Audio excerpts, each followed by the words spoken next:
2022. Happy New Year. Happy New Year. How are you guys? We're well. How about you? Not too bad. You got a question or comment for Darrell? It's more of a question. It doesn't pertain to even a provincial question. It's more of a national question. Sure. Just want to get his thoughts and feelings on something about this Canada-U.S. Pact allowing cross-border military activity. Now, I'm not sure I'm familiar with this. What is it that you're unsure of?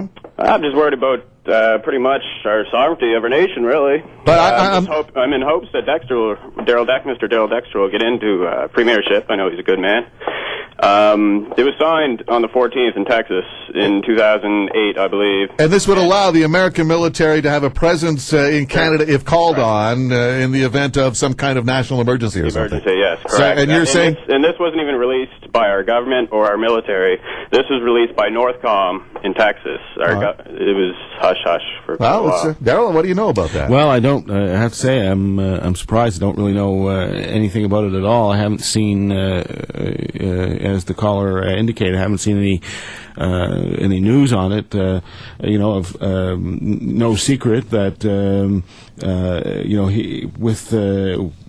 with the U.S. being our most immediate neighbor, that there are always things on which we cooperate on, and of course NORAD being an example of cooperation that has taken place between Canada and the United States for many years. Now, I'm not sure the details of this pact, but as I understand it, it allows an armed American military presence in Canada if we ask them in the event of some kind of emergency. Yeah. Some people see that as perhaps an infringement on our sovereignty. It would be very uncomfortable, that's for sure. I mean, as a sovereign nation, you're not in the business of inviting other militaries onto your soil.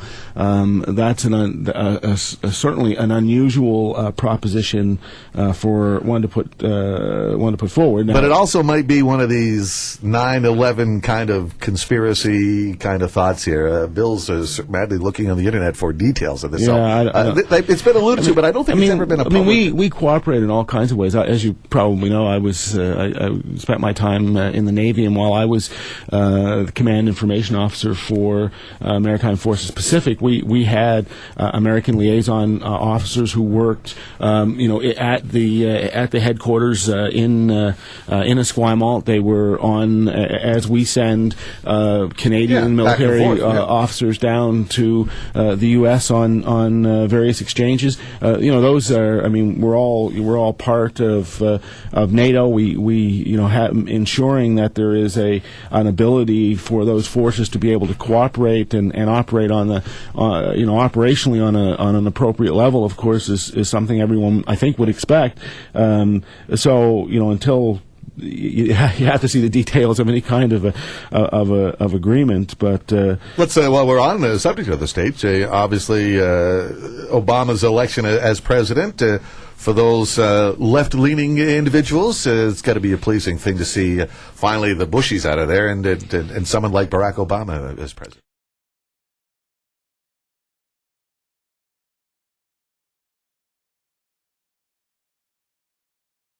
Look at this headline. Canada, U.S. agree to use each other's troops in civil emergencies. This is out of CanWest News Service, the equivalent of the Associated Press in Canada. Published in hundreds of newspapers daily in Canada. They just come right out. Now, that means foreign troops will be used in the U.S. No-fly lists, tougher identification rules, all part of the war on terrorism that will only intensify here in B.C. with the approach of the Olympic Games. Terrorism experts say our province is far from being immune to a potential threat. CTV's 2010 reporter Mike Killeen has more. Like every Olympic host city, Vancouver is a potential target for terrorists. They're a wonderful stage for the terrorists to advertise their cause. Terrorism experts say Canada's military role abroad could provide the motive for retaliation in 2010. Punish Canada for being in Afghanistan, punish the United States for being in Iraq. I mean, the largest contingent of athletes will be Americans. Other than Canadians, the largest number of tourists will be Americans, all viable targets.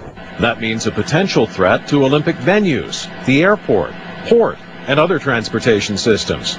The big challenge, securing airspace over the Lower Mainland and Whistler. The Canadian Air Force will not be enough. It will take a good chunk of the U.S. Air Force. So NORAD will have to assume the responsibility for security. The Canadian Air Force will not be enough. It will take a good chunk of the U.S. Air Force. It will take a good chunk of the U.S. Air Force, of the U.S. Air Force, of the U.S. Air Force.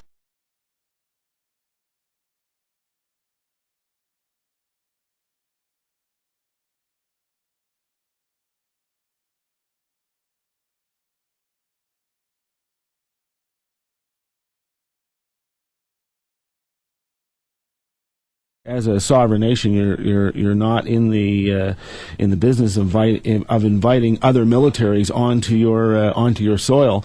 That's certainly an unusual proposition for one to put forward.